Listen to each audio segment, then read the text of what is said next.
Muy buenas tardes, querido amigo. ¿Cómo están, amigos? Qué bueno estar nuevamente con ustedes en esta tarde de martes. Es un día maravilloso, mi hermano. ¿Cómo has estado? Estoy muy bien, personalmente disfrutando de para mí, aquí para los que vivimos en la Florida, yo siempre digo primavera y otoño son los mejores meses del año, así que estoy disfrutándolo mucho. Salgo a caminar todos los días, la temperatura está perfecta, no hace mucho frío, no hace mucho calor. eh, Todo eso disfrutándolo mucho, pero también disfrutando todas las otras cosas que estamos haciendo en este tiempo, sirviendo al Señor, preparando materiales, preparando mi disertación final de mis estudios. Este es un tiempo súper intenso, pero doy gracias a Dios que puedo hacer tantas cosas. Y el problema mío, Carlos, vos me conoces bien, es que a mí me gusta todo lo que hago. Y por eso que quisiera hacer más cosas todavía. No, definitivamente que en estos días es súper intenso, porque conociéndote me imagino todo lo que estás haciendo. Y el café se me acabó. ¡Qué Me quedé sin barbaridad! café. Y estoy demasiado lejos para llevarte parte del mío.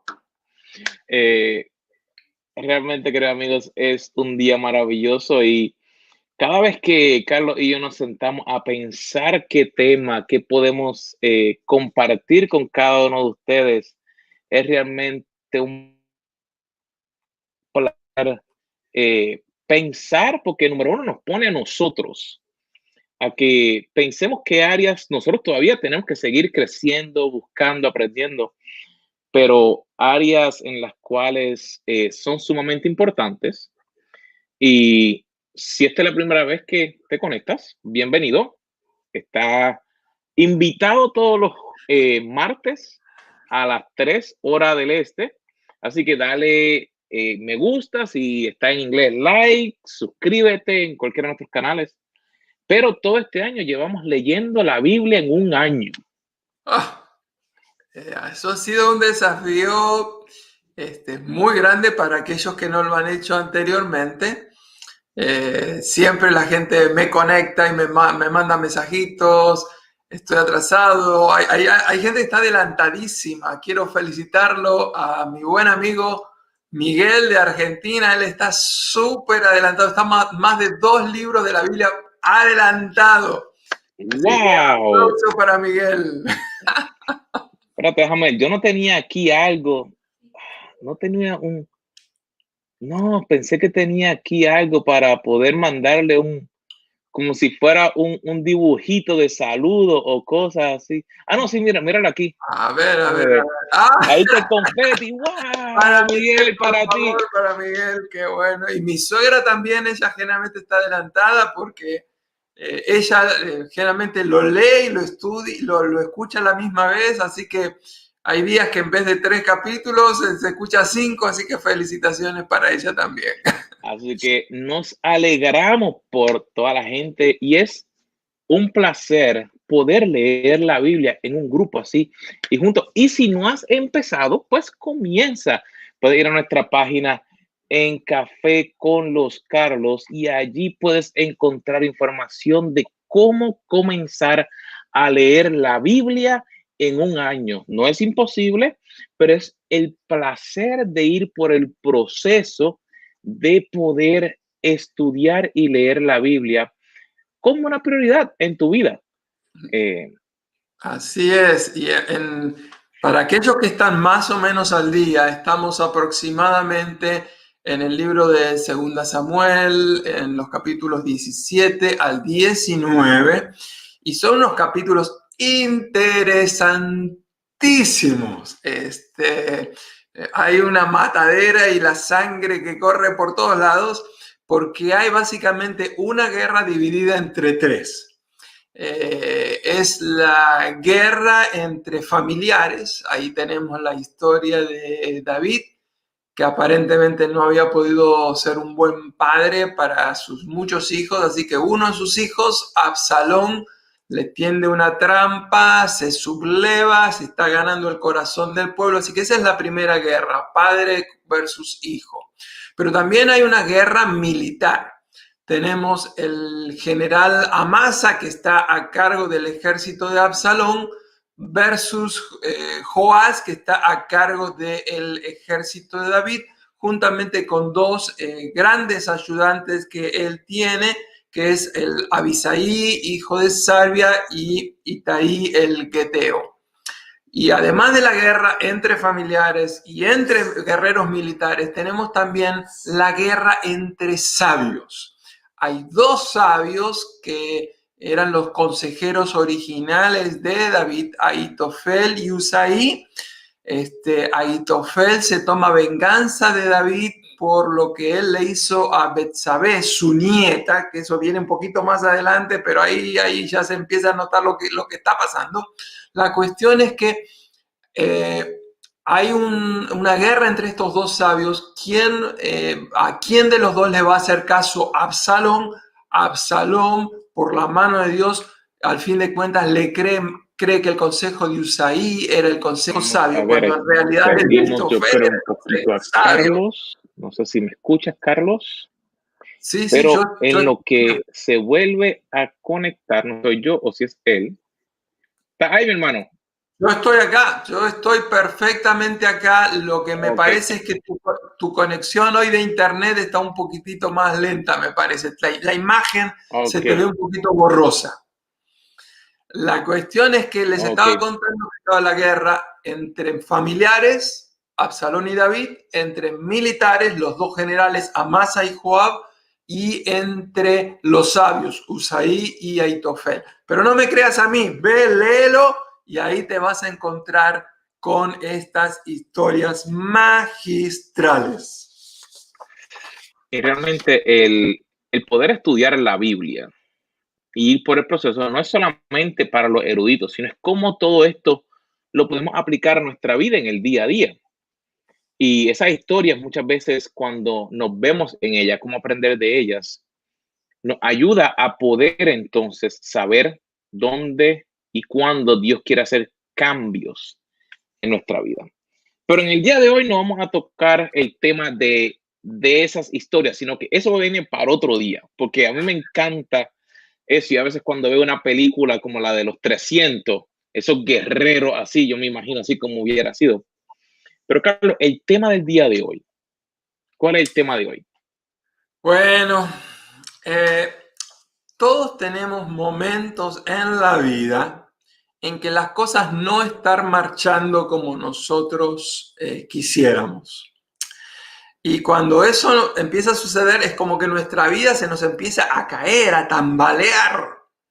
Y hay un autor muy famoso que se llama Spencer Johnson, que escribió una super fábula.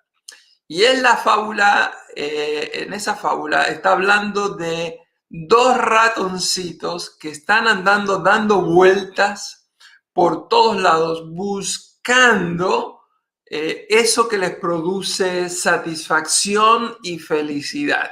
El libro se titula, un bestseller increíble, se han vendido millones y millones y millones y millones de copias en un montón de idiomas. Es ¿quién se llevó, quién se ha robado mi queso?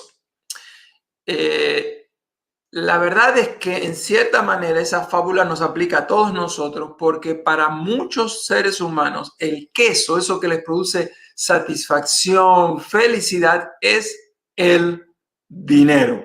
Así que el tema del dinero es el tema de hoy y nos estamos preguntando quién se lo llevó. Así que tengo una prueba para vos, Carlos. Te voy a hacer un multiple choice, una prueba de elección múltiple.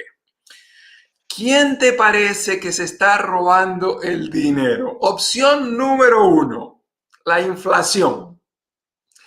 Opción número 2, la corrupción de los sistemas financieros mundiales. Opción número 3, la depresión o desaceleración económica. Opción número 4, nuestra mala administración. Y opción número 5, todas las primeras 4. ¿Qué te parece? Ay, yo creo que faltó una. ¿Cuál más? Mi pastor diría la suegra. Ay, ay, ay. No, no, en mi caso por lo menos todo lo contrario. Yo estoy muy orgulloso de mi suegra, así que en mi caso descarta esa opción.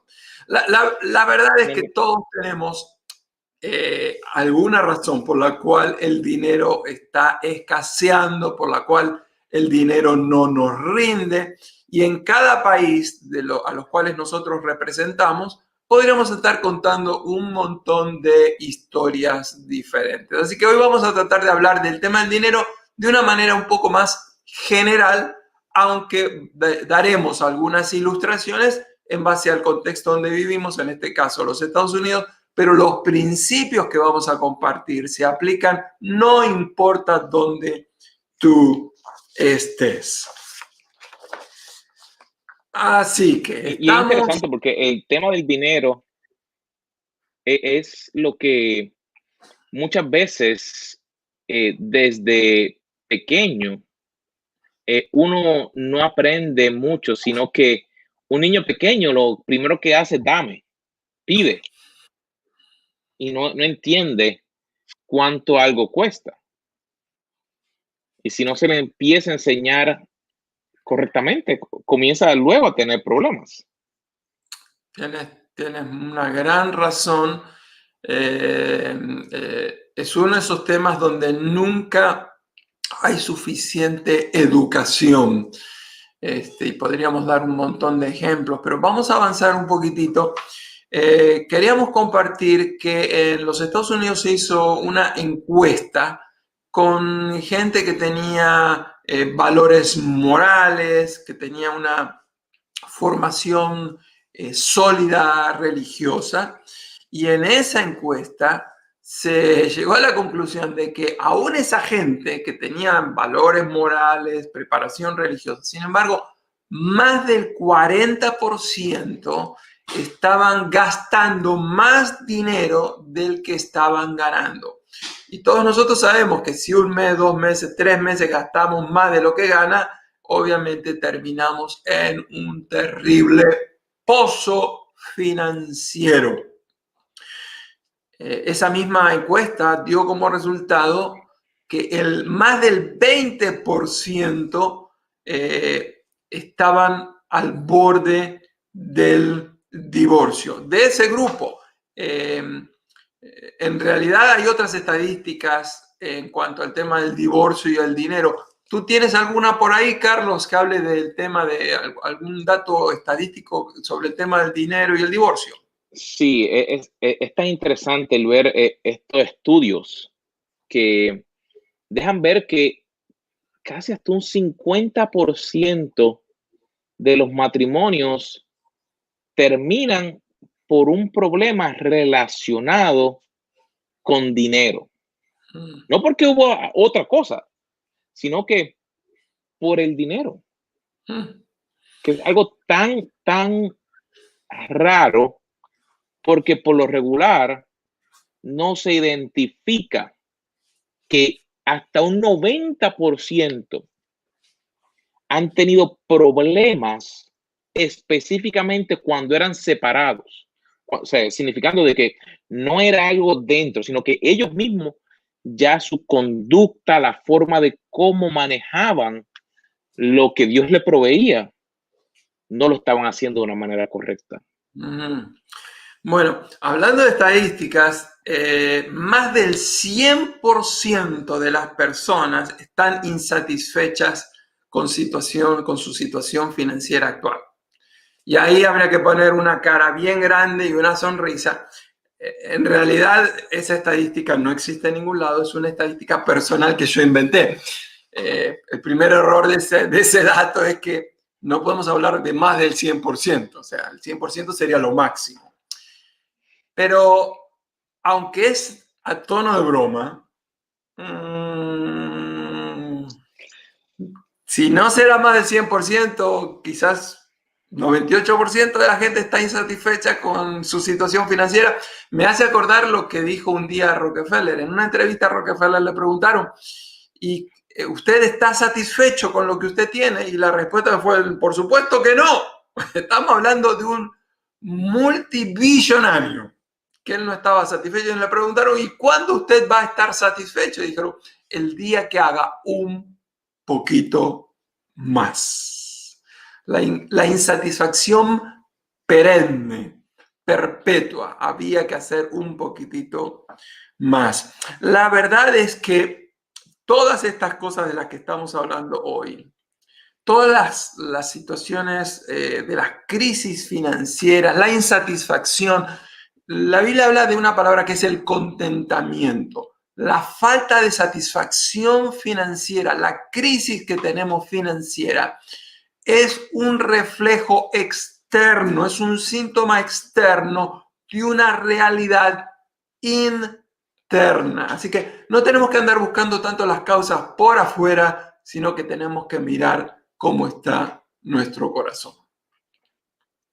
Y una de las cosas que a veces escuchamos es como que la persona cristiana no debería estar mirando el dinero, pero es la idea de que no han aprendido realmente a manejar lo que Dios les ha dado.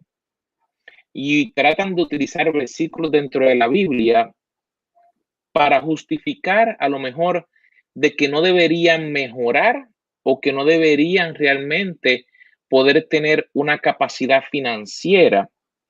Pero si realmente vemos durante el tiempo los ejemplos, el tema del dinero, uno de los temas que Jesús tocó muchas veces, y la educación era hacer lo correcto. Me acuerdo que cuando estábamos hablando de esto, le preguntaron, mira, tenemos que pagar los taxes, los impuestos que le toca. Y Jesús le dijo, dale a César lo que es del César y a Dios lo que es de Dios. Y me acuerdo tanto porque estamos pasando momentos difíciles, pero si nos quedamos ahí, los momentos siempre han sido difíciles. Siempre han habido momentos difíciles en nuestras vidas. Han habido unas circunstancias nuevas que no estábamos esperando. Pero en estos momentos, si nos enfocamos en el principio bíblico de cómo manejar nuestra bendición que viene del cielo, así sea lo que sea. Yo me acuerdo que mi mamá siempre me decía, si yo tengo para poder regalar un vaso de agua, yo debo poder regalar un vaso de agua. Y tú dirías, pero eso es fácil. Pero hay gente que ni siquiera eso le regala a otra persona. Te menciono esto porque dentro de los estudios que hemos visto, menciona que hay un porcentaje de personas que cumplen o que deciden de seguir el principio bíblico de compartir sus finanzas y darle a Dios lo que le toca a él. Y ese número me llamó la atención del diezmo, de cuántas personas realmente diezman. Sí, hay algunas estadísticas dicen que si se suman todas las denominaciones cristianas, daría un promedio del 30% de personas que diezman. Siempre que hablamos de estadísticas tenemos que tener mucho cuidado porque son obviamente muy generalizadas. Incluyen a todas las culturas. En el caso de diezmo cristiano, incluye a todas las denominaciones. Y todos sabemos que hay personas que asisten a ciertas denominaciones que son mucho más fieles en sus diezmos que otras denominaciones. Por ejemplo, las personas que van a una iglesia adventista todo el mundo reconoce, los que hacen los estudios financieros de las estadísticas financieras reconocen que los adventistas del séptimo día son de los grupos más fieles en sus diezmos y ofrendas. Pero ¿qué sucede? Cuando estas denominaciones elevan la estadística, significa entonces que hay otras denominaciones que están muy por debajo de ese porcentaje. Pero esa misma estadística dice que el 50% de las personas que van a una iglesia cristiana dan menos del 3% de sus ingresos. Y eso, aunque suena espantoso, realmente hay una estadística peor, ¿no es verdad todavía, Carlos? Sí, dice que puede haber hasta un 20% que prácticamente no da nada, sino que lo busca todo de gratis. Y me llama mucho la atención ver esto, porque en este último año fue un año bien difícil para todos. Pero si fuiste una persona que a lo mejor perdiste familiar, perdiste empleo, diferentes áreas que había perdido, puede que el sentir dar, a lo mejor no sería el momento de hacerlo.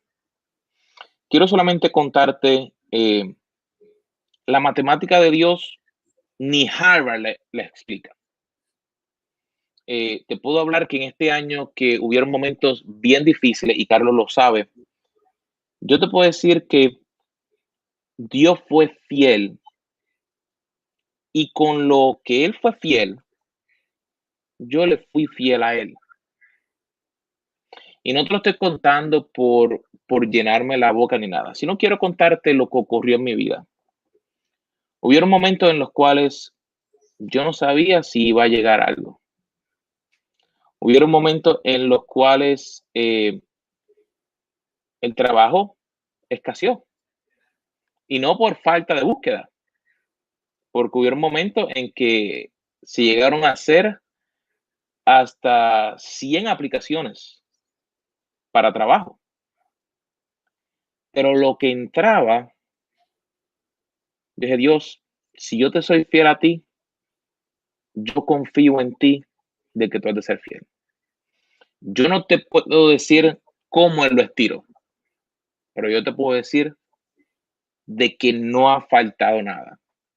Y yo me acuerdo de escuchar personas decir que iban a mi casa en Puerto Rico, que no tenían que comer y no le habían dicho nada a mi mamá.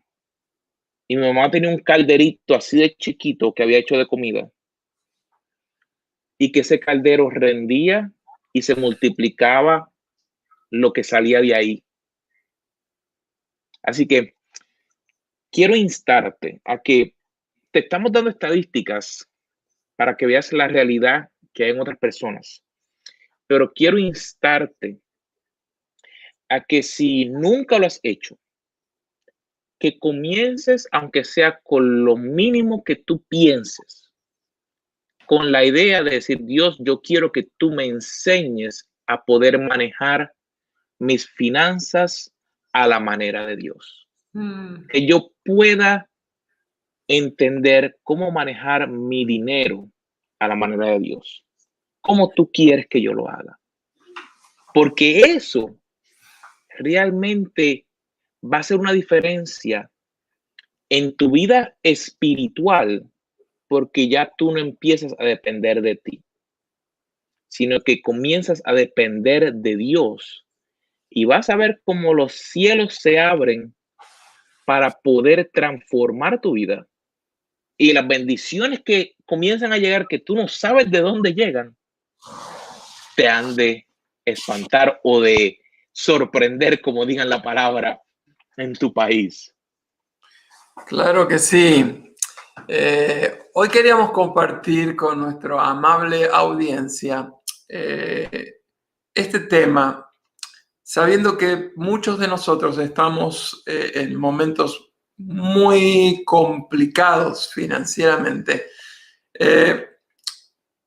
Precisamente por eso es tan importante mencionarlo y hablarlo. Pero además hay 3 otras razones por las cuales creo que es importantísimo comenzar a hablar. Y digo comenzar a hablar porque hemos decidido que por 4 martes vamos a estar haciendo una serie sobre este tema de quién se llevó nuestro dinero.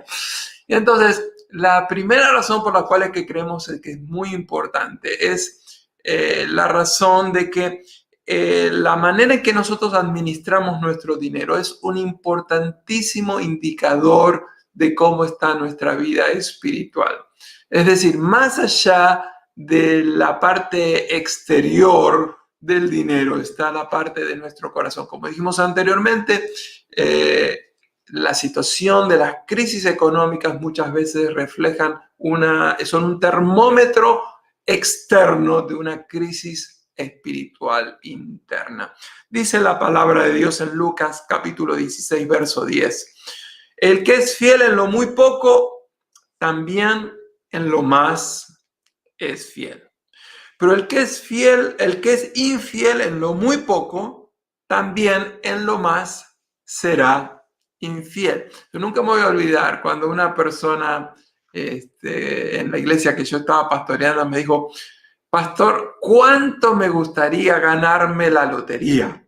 Y yo me quedé ahí un poquito frío y le pregunté a la persona: ¿pero por qué usted quisiera ganarse la lotería?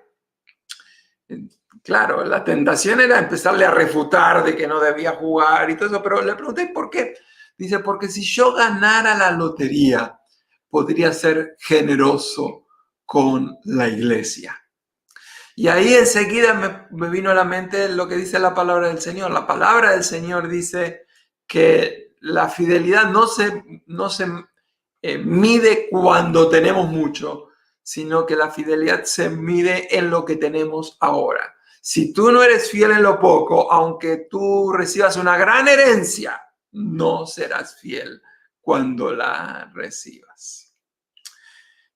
Hay otra segunda razón que me parece que es muy importante, pero antes de pasar a la segunda razón por la cual vamos a estar hablando del dinero en estos días, es porque necesitamos recordar que hay mucha gente que quiere usar a Dios para servir a las riquezas en vez de usar las riquezas para servir a Dios.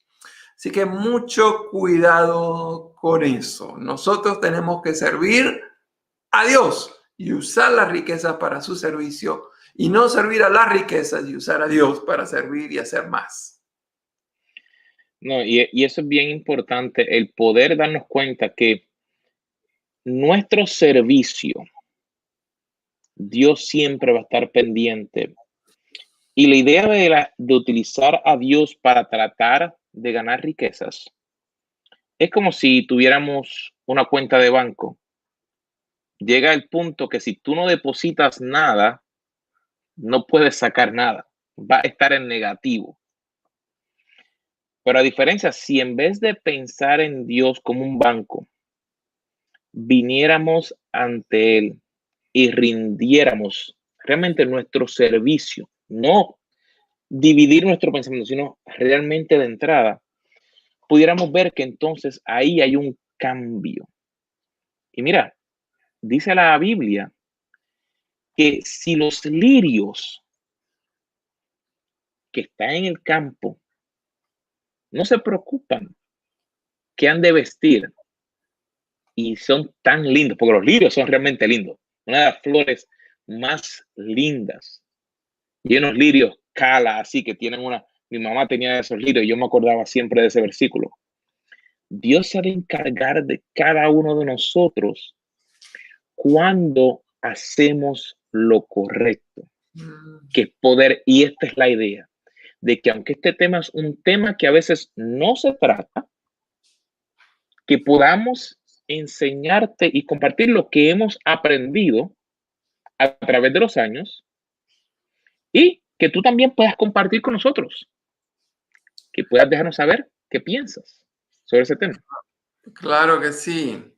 Entonces, estamos mencionando que vamos a seguir hablando durante este mes sobre este tema, obviamente porque es un indicador de nuestra vida espiritual, Obviamente tenemos que hablarlo porque forma parte de las enseñanzas de la Biblia. Como tú decías, Jesucristo habló muchísimo sobre este tema y nosotros tenemos que enseñar todo lo que Dios dice a lo largo de toda la Biblia. Pero en tercer lugar, queremos hablar de este tema porque es un campo de batalla para todos los cristianos. Yo siempre digo que es una de las áreas más difíciles donde para ser un cristiano espiritual es en el tema de las finanzas. Hay un versículo en Mateo capítulo 6, verso 21 que dice que donde esté nuestro tesoro va a estar allí también nuestro corazón. Donde están tus riquezas, y no solamente está hablando aquí de riquezas financieras, donde está lo más valioso de tu vida, puede ser un hijo, puede ser un nieto, puede ser tu carrera, puede ser tu profesión. Yo no sé lo que es más valioso para ti, pero donde está ese corazón tuyo, en eso valioso, ahí entonces están también tus afectos. Así que vamos a seguir hablando sobre este tema. Les invito a que nos sigan escuchando en los próximos programas, inviten a otros porque hay algunas lecciones que no se las van a querer perder. Definitivamente parte de lo que también compartiremos contigo son opciones que tú vas a poder tener para que también puedas generar esa bendición que Dios ha puesto dentro de ti. Porque muchas veces no sabemos y lo que vamos a estar haciendo es compartiendo no solamente cómo utilizarlo, pero también cómo tú puedes utilizar esos talentos que Dios te ha dado para que tú puedas crecer y ser lo que Dios te ha dado. Gracias a todos por habernos acompañado en este Café con los Carlos. Bueno, hermano, nos vemos la próxima semana a la misma hora y en el mismo canal. Así que Dios me los bendiga. Nos vemos.